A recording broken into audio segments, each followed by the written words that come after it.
Ate bannaffe baddereva aba taxi erugaze yo balina okwemulugunya ku bakulembeze n'entambuza y'emirimu nga bwe gitambula. Bagamba beetaaga okuyambibwa era nabyo munnaffe Eric abikuŋŋaanyizza nabyo katubirabe.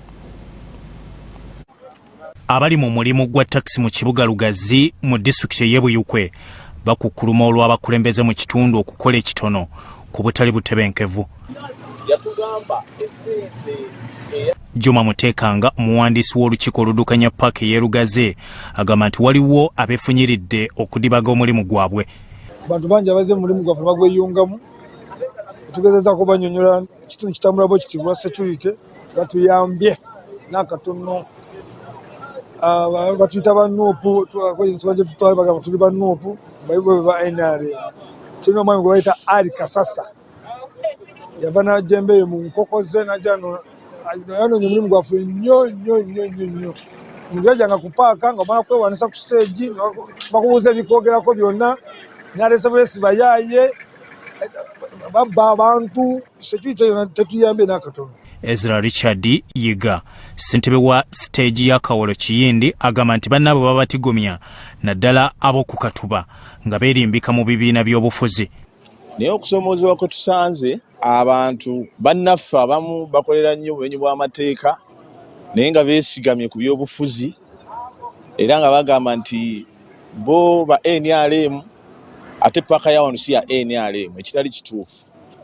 Ffe omuntu abazze mu kulembeze gwe tubeere mabega we tetulina gwe tupinga. Abakolera mu paaka eno bagamba nti babasolozako ssente naye paaka eri mu mbeera mbi mu nkuba biba bisooto ate mu musana nfuufu. Emirimu gyaffe tegitambula bulungi tutika emmotoka 2 tutika 3 olunaku lulamba. Tusaba gavumenti etuyambe n'abakulu batuyambe okuva mu munisipaali.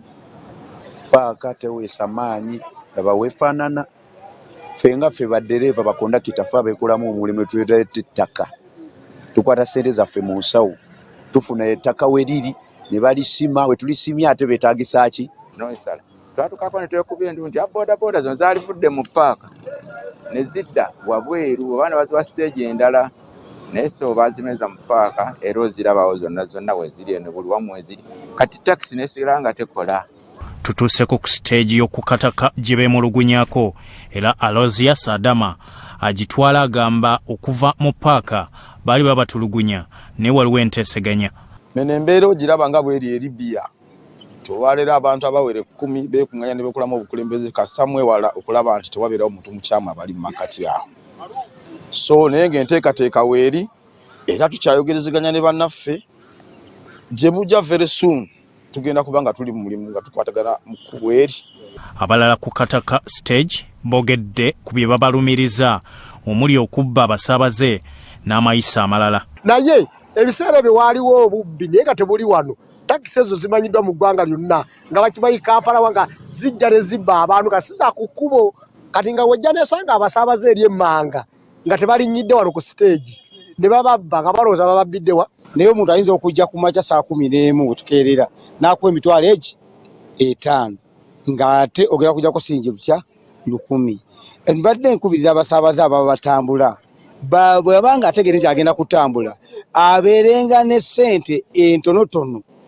Kamis Rutajan, meya wa Lugazi Central Division, agamba obuzibu buvudde ku batakisi kubulwa bukulembeze bulambulukufu n'akowoola aba municipality ebatwala okusitukiramu. Tuteekeddwa otegeka obukulembeze obulungi obukkiririzibwamu abaddukanya zi taxi parks kyekisooka. Ekyokubiri kataka stage eyo saawa zino okubeerawo kwabyo era bukulembeze. Bya Eric Sorot TV Omunyo.